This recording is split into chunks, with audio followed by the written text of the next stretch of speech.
Assalamualaikum warahmatullahi wabarakatuh. Salam budaya, salam rahayu, salam waras. Sedulurku sekalian, selamat bertemu kembali dengan saya Kang Jenggo di channel YouTube Tonatan TV ini.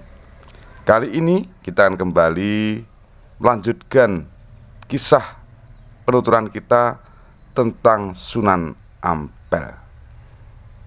Nah, tapi sebelumnya panjenengan yang baru menemukan channel ini, jangan lupa untuk menekan tombol subscribe, memberi like, dan juga memberi komentar.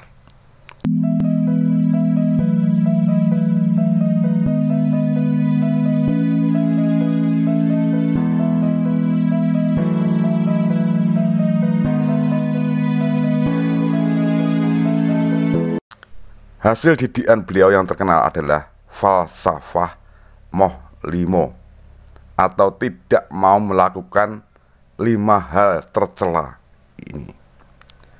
Moh main atau tidak mau berjudi, moh ngombe tidak mau minum arak atau bermabuk-mabukan, moh maling tidak mau mencuri, moh madat tidak mau menghisap candu ganja dan lain-lain. Moh madon tidak mau berzina, main perempuan yang bukan istrinya.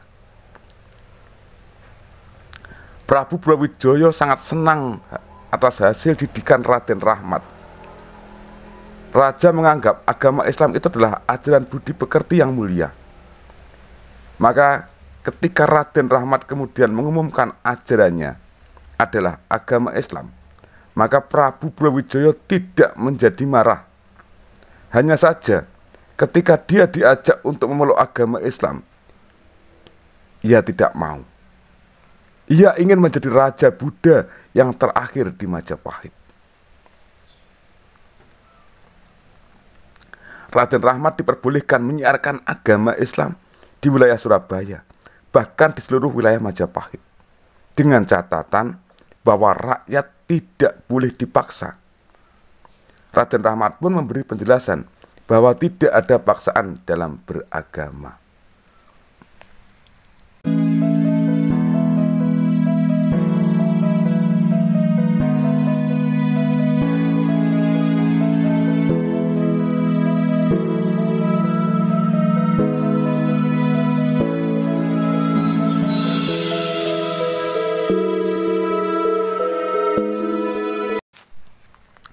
Setelah Syekh Maulana Malik Ibrahim wafat, Sunan Ampel diangkat sebagai sesepuh Wali Songo, sebagai mufti atau pemimpin agama Islam di tanah Jawa. Beberapa murid dan putra Sunan Ampel sendiri juga menjadi anggota Wali Songo. Mereka adalah Sunan Giri, Sunan Bonang, Sunan Derajat, Sunan Kalijogo, Sunan Muria, Sunan Kota atau Raden Patah, Sunan Kudus, dan Sunan Gunung Jati.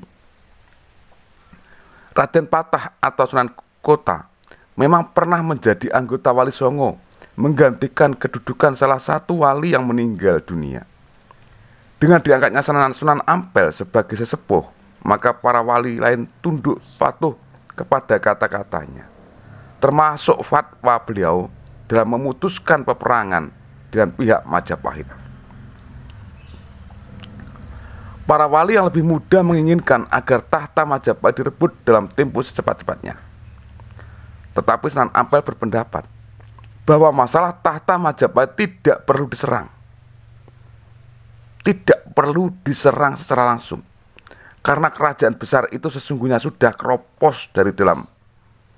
Tak usah diserang oleh Demak Bintoro pun sebenarnya Majapahit akan segera runtuh. Para wali yang lebih muda menganggap Sunan Ampel terlalu lamban dalam memberikan nasihat kepada Raden Patah.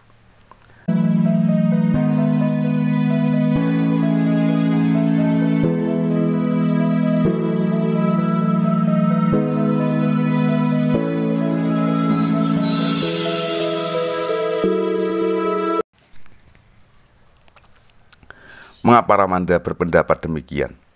Tanya Raden Patah yang terhitung menantunya sendiri. Aku tidak ingin di kemudian hari ada orang menuduh Raja Demak Bintoro karena masih putra Raja Majapahit Prabu Kertabumi, telah berlaku durhaka, yaitu berani menyerang ayahandanya sendiri. Jawab Sunan Ampel dengan tenang. Lalu apa yang harus saya lakukan? Kau harus sabar menunggu sembari menyusun kekuatan. Tak lama lagi Majapahit runtuh dari dalam, diserang adipati lain. Pada saat itulah kau berhak merebut hak warismu selaku putra Prabu Kertabumi. Majapahit diserang adipati lain. Apakah saya tidak berkewajiban membelanya? Inilah ketentuan Tuhan. Waktu kejadiannya masih dirahasiakan. Aku sendiri tidak tahu persis kapan peristiwa itu akan berlangsung. Yang jelas bukan kau, adipati, yang menyerang Majapahit itu.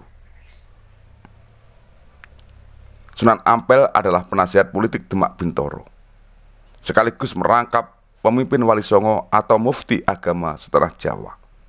Maka fatwanya dipatuhi semua orang.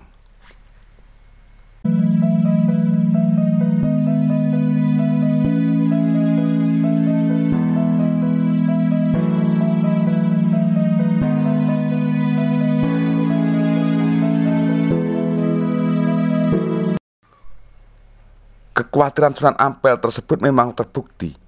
Di kemudian hari, ternyata ada orang-orang pembenci Islam memutarbalikkan fakta sejarah. Mereka menuliskan bahwa Majapahit jatuh diserang oleh kerajaan Demak Bintoro, yang rajanya adalah putra Raja Majapahit sendiri. Dengan demikian Raden Patah dianggap sebagai anak durhaka. Ini dapat Anda lihat di dalam surat Darmo Gandul maupun sejarah yang ditulis sarjana Kristen pembenci Islam. Raden Patah dan para wali lainnya akhirnya tunduk patuh pada fatwa Sunan Ampel. Tibalah saatnya Sunan Ampel wafat pada tahun 1478. Sunan Kalijogo diangkat sebagai penasihat bagian politik Demak. Sunan Giri diangkat sebagai pengganti Sunan Ampel sebagai mufti, pemimpin para wali dan pemimpin agama setanah Jawa. Sesepuh yang selalu dimintai pertimbangan. Setelah Sunan Giri diangkat sebagai mufti, sikapnya terhadap Majapahit sekarang berubah. Ia menyetujui usul aliran Tuban untuk memberi fatwa kepada Raden Patah agar menyerang Majapahit. Mengapa Sunan Giri bersikap demikian? Kita lanjutkan besok. Sedulurku sekalian, demikian dulu apa yang bisa saya sampaikan. Ada kurang lebih saya mohon maaf yang sebesar-besarnya. Keliring ungkapan ono rino, ono opo, ono awan, ono bangan. Salam budaya, salam rahayu, salam waras.